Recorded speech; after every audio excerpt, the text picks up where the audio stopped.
जब से सृष्टि का आरंभ हुआ था तभी मेरा शरीर उत्पन्न हुआ था, तब से मैंने शरीर नहीं बदला, इसलिए मुझे एक तनु कह दिया करते हैं। अब जैसे एक तनु सुना तो प्रताप भानु इतना प्रभावित हुआ कि महाराज मुझे भी कोई वरदान दे दीजिए।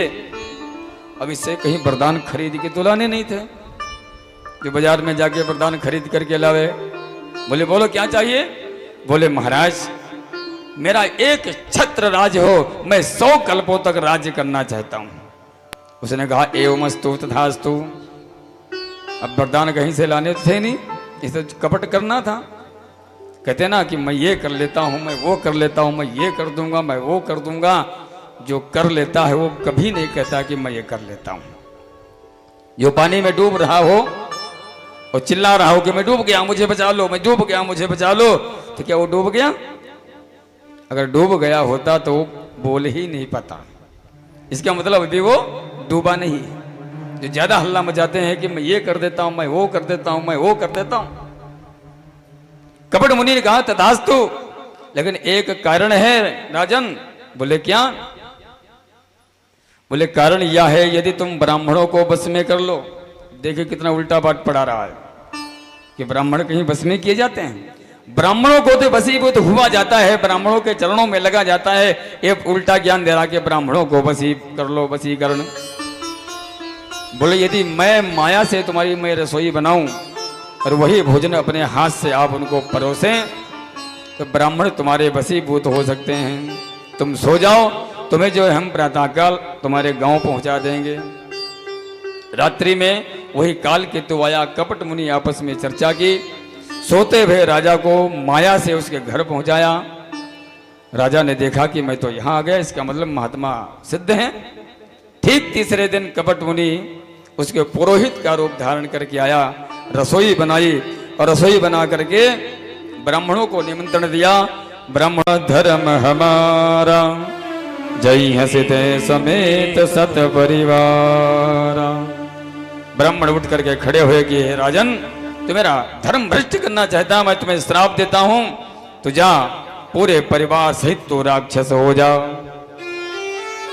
और जैसे ब्राह्मणों ने राजा प्रताप भानु को, मंत्री को, अड़ीमर्दन को श्राप दिया, पुनः आकाशवाणी हो गई कि वे प्रभु श्राप विचारी नहीं दीना, नहीं अपराध कीना। इसमें राजा का कोई दोष नहीं था। ब्राह्मणों तुमने श्राप, इसको गलत श्राप दिया है। अब क्या था? काल केतु ने मिलकर के कपट मुनि ने राजाओं को गत्त करके सेना इकट्ठा की, प्रताप भानु के राज्य पे आक्रमण किया। 3 महीने में राजा प्रताप भानु का पूरा राज्य छीन लिया। इसकी मृत्यु हुई और समय आने पर यही राजा प्रताप भानु, इसका छोटा भाई अड़ीमर्दन, राजा प्रताप भानु रावण बनता है। अड़ीमर्दन इसका छोटा भाई कुंभकर्ण बनता है।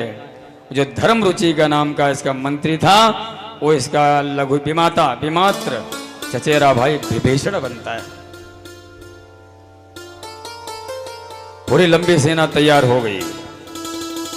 भगवान से पहले राक्षसों का जन्म हुआ है। और जैसे रावण, कुंभकर्ण, विभीषण का जन्म हुआ, इन तीनों ने बड़ी कठिन तपस्या की। काल पाए पुन सुनो सोई राजा, भयो निशाचर सहित समाजा। सिर कितने हैं? कि 10 सिर ताहि 20 भुज डंडा, रामन राम वीर बरिबंडा। रावण के 10 सिर हैं और इतना प्रतापी है रावण, जाकर के इसने जो बड़ा कठिन तप किया, ब्रह्मा जी को प्रसन्न किया, ब्रह्मा जी को प्रकट किया। ब्रह्मा जी आए, वरदान मांगो। रावण कहता कि हम काहू के मरई न मारे। महाराज मुझे ऐसा वरदान दे दो कि मैं किसी के मारने से ना मरूं। ब्रह्मा जी ने कहा ऐसा तो हो ही नहीं सकता है। सृष्टि में तो नियम है कि जो आया है सो जाएगा।